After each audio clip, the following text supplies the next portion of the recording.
નમસ્કાર વિદ્યાર્થી મિત્રો, એનસી ક્લાસીસ ચેનલમાં તમારું હાર્દિક સ્વાગત છે। મિત્રો, તમે ચેનલમાં નવા હોય તો વિડીયો જોતા પહેલાં ચેનલને સબસ્ક્રાઈબ કરવાનું ભૂલતા નહીં।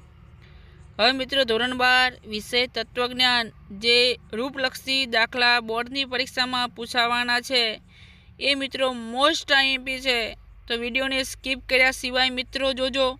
એની પહેલાં મિત્રો, હું તમને આઈએમપી આપું એ તમે તમારા એક પેન અને ચોપડો લઈ લો, એમાં નોંધી લેજો। એ અન્વેષણની જે 5 રીતિઓ છે, બરાબર, એ 5 મિત્રો તૈયાર કરજો। એમના નામ તમારે લખવાના છે, સૂત્ર આપેલું હશે। અને હા મિત્રો, જે 5 આપણા જે કહેવાય કે 1 થી 5 ચેપ્ટરની અંદર બહુ જ મહત્ત્વના, એટલે કે જે 5 કારકો કહેવાય છે, જેને આપણે તાર્કિક કારકો તરીકે ઓળખીએ છીએ: નિષેધ, સમુચ્ચય, શરતી, દ્વિશરતી અને વિકલ્પન। આ 5 કારકોમાંથી એક કારક તો મોસ્ટ આઈએમપી હશે ને હશે, અને સમુચ્ચય અને દ્વિશરતી તો મોસ્ટ આઈએમપી છે। મિત્રો, આ બંનેને નોંધ કરી લેજો। એનું કથન છે, સમર્થન છે, કોષ્ટક અને સમજૂતી। પછી મિત્રો, બીજી વાત કરવામાં આવે તો આપણે જે તમારા અનુમાનના નિયમો છે, એ અનુમાનના 8 નિયમોમાંથી મિત્રો એમપીનો નિયમ અને જે સીડીનો નિયમ છે એ પણ મોસ્ટ આઈએમપી છે, પણ આપણે 8 નિયમો પાક્કા કરી લેવા, કેમ કે 8 નિયમો તમારે પરીક્ષાની અંદર કોઈ પણ એક નિયમ આવી શકે છે। એની પહેલાં હું તમને વાત કરું તો જે આપણે એમપીનો જે નિયમ છે અને સીડીનો નિયમ છે, બંને આઈએમપી છે, બધા આઈએમપી જેવા છે, પણ આ 2 ખાસ મોસ્ટ આઈએમપી કહી શકાય। હવે મિત્રો, જે રૂપલક્ષી દાખલા હતા તો એ તમારે જે આવી રીતે 2 ગુણની અંદર પૂછાય છે, વચ્ચેની ખાલી જગ્યા હોય છે, કે અહીંયા આપણે વાત કરીએ કે જે શરતી વાત કરવામાં આવે તો કે જે શરતી કૌંસમાં કે સમુચ્ચય આર જે છે, હવે એની અંદર તમારે એક ગેપ છે, ગેપ ખાલી જગ્યા છે, પછી જે 3 ટપકા છે, તેથી નિષેધ જે, એટલા માટે તમારે એની અંદર જે તમને જો નિયમ આવતો હોય કે જે શરતી ક્યુ તેથી પી, બરાબર, હવે આપણે અહીંયા જે આપ્યો છે એટલે આપણે નિયમ બનાવવાનો છે કે પી શરતી ક્યુ આવી ગયો તો અહીંયા ક્યુ મૂકવાનો છે, કારણ કે નિષેધ જે તો આપણને મળી રહે છે, એટલા માટે આપણો આન્સર આવશે સમુચ્ચય કે સમુચ્ચય આર। આપણો આન્સર મિત્રો અહીંયા લખેલો જ છે, તમે નિહાળી શકો છો। એ રીતે બીજી ખાલી જગ્યા છે। હવે મિત્રો, આગળ વાત કરવામાં આવે તો જે તમારા કહેવાય તો દાખલા જે છે, તો દાખલાની અંદર જો વાત કરવામાં આવે મિત્રો તો જે શરતી કે સમુચ્ચય કૌંસમાં એલ શરતી એમ, મિત્રો જે આધાર વિધાન છે, આ પી છે એ પી શું છે, તમારું આધાર વિધાન છે। હવે એની અંદર વાત કરવામાં આવે નંબર 2 કે જે સમુચ્ચય એલ, હવે જે સમુચ્ચય એલ પી એની અંદર આધાર વિધાન, તેથી આ માટે તમારે કે સમુચ્ચય એમ જે આ વિધાન છે એ વિધાનને નિષ્પન્ન કરવાનું છે। એટલે પાછળ તમારે જે અહીંયા આપણે જે કોંજનો જે નિયમ પાછળ લાગ્યો છે તે આવવું જોઈએ। હવે તમારે જે અહીંયા આપેલું હશે કે જે શરતી કે, તો જે શરતી કે તમે જોવા જશો તો જે શરતી કે તમને અહીંયા આપ્યું છે, હવે જે શરતી કે તમારે અહીંયા આપ્યું છે તો એના માટે આપણે તમે એક નિયમ યાદ કરો, પી સમુચ્ચય ક્યુ તેથી પી, અથવા ક્યુ પણ આવી શકે છે। તો આપણે અહીંયા જુઓ, જે શરતી ક્યુ આપ્યું છે આને પી ધારવાનું છે, અને પી ધારશો સમુચ્ચય, અને ક્યુ ધારશો, તેથી ત્રીજા નંબરમાં પી, એટલે તમારે સિમ્પનો નિયમ બનશે। હવે બીજી વાત કરવામાં આવે જે, હવે જે છે તો એની અંદર આપણે જુઓ જે સમુચ્ચય એલ, એટલે કે જે સમુચ્ચય એલ છે, અહીંયા પણ જે છે, એટલે જે છે તો એની પી સમુચ્ચય ક્યુ તમારે ધારવાનું, શું ધારવાનું છે, પી સમુચ્ચય ક્યુ। તમે પી સમુચ્ચય ક્યુ ધારી લેશો પછી અહીંયા તમને શું મળી જશે પી, એટલે એ પણ તમારે કયો નિયમ આવશે સિમ્પનો નિયમ આવશે. હવે મિત્રો તમારે કે લાવવાનો છે. કેની અંદર તમને ચોખ્ખો તમારો નિયમ દેખાય છે. છે તો તમને અહીંયા કે જોવા મળે છે. હવે અહીંયા કે જોવા મળે છે ને અહીંયા કે છે તો આપણે નિયમ બનાવીએ કે પી શરતી ક્યુ પી તેથી ક્યુ. તો આપણે વાત કરવામાં આવે તો એમપીનો નિયમ લાગે છે. કયો નિયમ મિત્રો એમપીનો નિયમ લાગે છે. હવે નંબર 6 ની અંદર વાત કરવામાં આવે મિત્રો તો એલ શરતી એમ. તો હવે તમારે શું જોવા જવાનું છે ખાસ કરીને એમ જોવાનું છે. તમે કહો સાહેબ હવે આમાં તો એમ નથી પણ આપણે જો અહીંયા તમને એમ જોવા મળે છે ને જોવા તમને એમ જોવા મળે છે એટલે તમારે એ આખું વિધાન ધારવાનું છે. તમારે એવી ધારવાનું છે કે પી સમુચ્ચય ક્યુ હંમેશા જે અક્ષર હોય ને મિત્રો છેલ્લો અક્ષર આપણે અહીંયા પસંદ કરવો ખાસ. પાછળનો જે અક્ષર હોય એ અક્ષરને હંમેશા પસંદ કરવાનો રહેશે. એટલા માટે જો પી સમુચ્ચય ક્યુ તે માટે શું આવશે એની અંદર મિત્રો ક્યુ પણ આવી શકે છે એટલે નંબર 1 સિમ્પનો નિયમ લાગશે. હવે અહીંયા તમને એલ આપ્યો છે, માત્ર એલ આપ્યો છે બરાબર. હવે એલ આપ્યો છે તો તમને બીજે જો એલ આપ્યો છે તો એના માટે તમારે એલ બીજો અહીંયા જુઓ જે સમુચ્ચય એલ. જે સમુચ્ચય એલ અહીંયા આપ્યો હોય અને અહીંયા એલ આપ્યો હોય તો પી સમુચ્ચય ક્યુ તેથી ક્યુ એટલે તમારે 2 સિમ્પનો નિયમ લાગશે. કયો નિયમ લાગશે 2 સિમ્પનો નિયમ લાગશે. હવે મિત્રો નંબર 8 છે. નંબર 8ની અંદર તમારે જો એમ છે તો ઉપર જતાં આપણે અહીંયા એમ લાગેલો છે અને અહીંયા બંને એલ પણ આપણને મળી રહે છે એટલે એને જોવા જઈએ તો આપણે તમારે નિયમ બનશે તમારે એમ જોવાનો છે. એમ જોઈ લીધો તો પી શરતી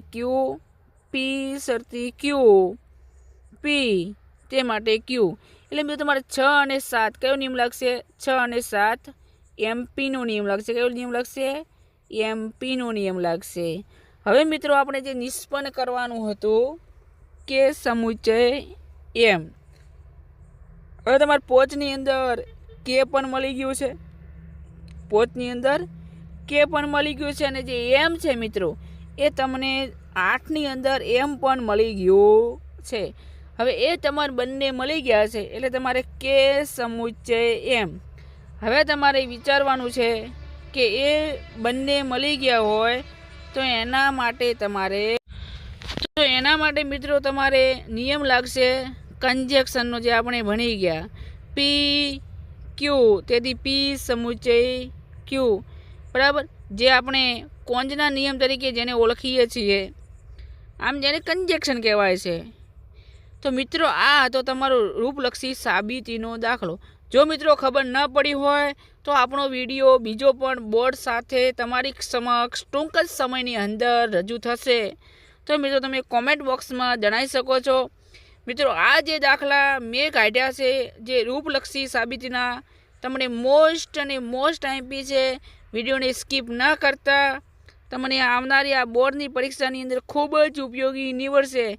જે તમને આ 2 ગુણની અંદર દાખલો પૂછાવાની શક્યતા છે અને 2 ગુણમાં પૂછાશે જ એટલે જરા ખરેખર ધ્યાન રાખજો. હવે મિત્રો વાત કરીએ આ બીજું બરાબર. હવે એક સમજાવી દીધું એ બીજું સમજાવતા નથી. હવે મિત્રો અહીંયા એક બીજો દાખલો તમને આપ્યો છે.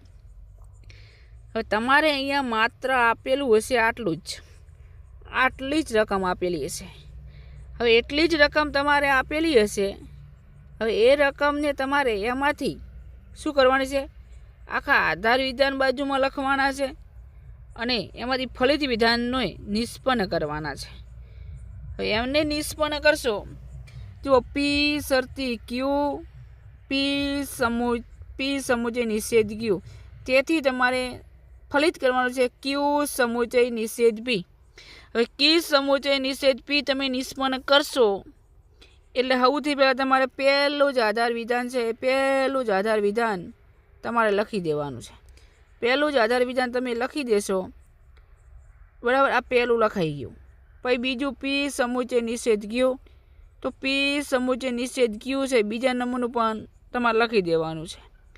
નંબર 3ની વાત કરવામાં આવે તો એના માટે તમારે જો અહીંયા કોઈ આપ્યું નથી એટલે આપણે એ પછી ઉતારવાનું થશે. કઈ રીતે ઉતારવાનું તો હું તમને આગળ સમજાવું છું. તો એના માટે તમારે આધાર વિધાન માટે અહીંયા પી મૂક્યું, અહીંયા પણ પી મૂક્યું અને એથી ફલિત તમારે ક્યુ સમુચય નિષેધ પી લાવવાનો છે. એ તમારે ક્યુ અને નિષેધ પી આવવો જોઈએ. મિત્રો વિડીયોને પૂરેપૂરું નજર રાખજો. આ દાખલો તમને ખાલી આ જ વિડીયો એક જોવાથી આવડી જશે બધા દાખલા. હવે મિત્રો જુઓ, હવે પી શરતી ક્યુ છે તો આપણે એક નિયમ તમારે યાદ કરવાનો છે, બરાબર. તો એની પહેલાં આપણે બીજું અહીંયા આવીએ કે પી સમુચય ક્યુ, પી સમુચય ક્યુ, બરાબર. પી સમુચય ક્યુ છે તો આમાંથી આપણે ક્યુ ઉતારવો કે પી ઉતારવો? તો મારા મંતવ્ય પ્રમાણે તમારે શું ઉતારવાનું? પી ઉતારવાનું. તો તમે પી ઉતારશો, પહેલો અક્ષર હોય પહેલા અક્ષરને ધ્યાનમાં લેવાનો. પહેલો અક્ષર તમે ધ્યાનમાં લેશો એટલે તમે અહીંયા પી ઉતાર્યો છે, પી ઉતારશો એટલે તમારો બીજો સિમ્પનો નિયમ બની જશે. મિત્રો અહીંયાથી ઉપર જવાનું છે, ડાયરેક્ટ ઉપર જવાની. હવે પી આવી ગયો, હવે તમારે પી આવી ગયો. હવે મિત્રો તમારે નિયમ બનશે બીજો.